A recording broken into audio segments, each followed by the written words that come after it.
의뢰인의 행복만 생각합니다. 법률 문제로 고민에 빠지신 분들에게 정확한 정보를 제공하여 현명한 선택을 하도록 도와드리는 소송 가이드입니다. 성폭력 범죄는 피해자에게 육체적, 정신적 고통을 주며 경제적 손실 또한 발생시킬 수 있습니다. 하지만 많은 피해자들이 이러한 상황에서 자신의 권리를 어떻게 행사해야 할지 모르거나 절차의 복잡함 때문에 적절한 보상을 받지 못하는 경우가 많습니다. 특히 피해 후 법적 절차를 진행하는 과정에서 어려움을 겪고 시효가 경과되어 손해배상 청구권이 소멸되는 경우도 발생할 수 있습니다. 그러므로 피해자들은 성폭력 범죄에 대한 손해배상 절차에 대해 정확히 알고 적시에 적절한 조치를 취할 필요가 있습니다. 첫 번째 방법은 민사소송을 통한 손해배상 청구입니다.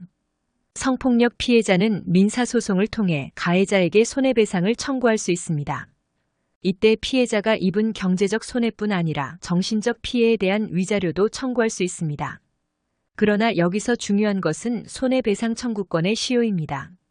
법적으로 피해자가 손해 및 가해자를 알게 된 날로부터 3년 또는 사건이 발생한 날로부터 10년이 지나면 손해배상 청구권이 소멸합니다.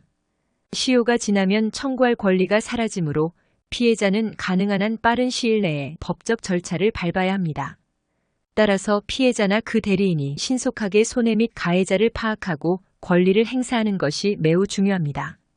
두 번째 방법은 형사재판 과정에서의 배상 명령입니다. 성폭력 피해자가 손해배상을 받는 또 다른 방법은 형사재판 과정에서 배상명령 제도를 활용하는 것입니다.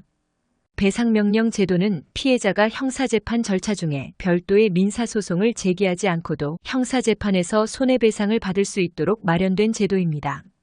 이는 피해자에게 보다 신속하고 간편한 보상을 제공하기 위한 것으로 소송 촉진 등에 관한 특례법에 따라 성폭력 범죄를 비롯한 일정한 범죄에 적용됩니다. 형사재판 1심 또는 2심 공판에서 유죄 판결이 내려질 경우 법원은 피해자의 신청이나 직권으로 배상 명령을 내릴 수 있습니다. 이때 법원은 피고인의 범죄로 인해 발생한 물적 손해, 치료비, 정신적 고통에 대한 위자료 등을 배상하라는 명령을 내릴 수 있습니다. 다만 배상 명령이 내려지기 위해서는 피해자가 손해액을 구체적으로 입증할 수 있어야 하며 그 과정에서 피해자의 성명이나 주소가 명확하지 않거나 손해액이 특정되지 않는 경우에는 배상 명령이 어려울 수 있습니다. 배상 명령이 내려진 경우 그 명령은 강제 집행의 효력을 가집니다.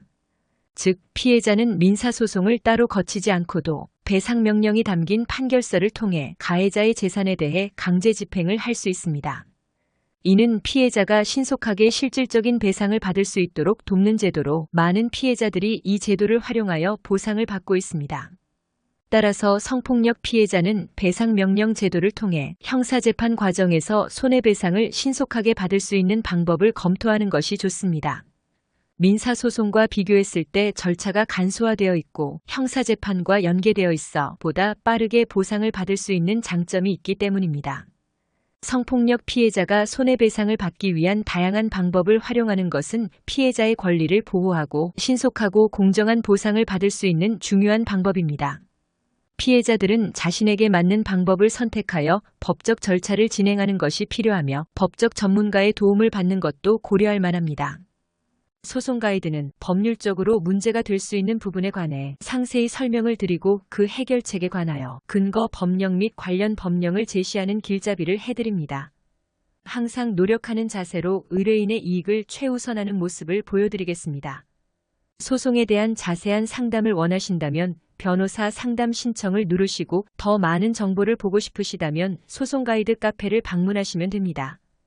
내용이 마음에 드셨다면 구독과 좋아요, 알림 설정 부탁드립니다. 더 좋은 내용으로 찾아오겠습니다. 꼭 승소할게요.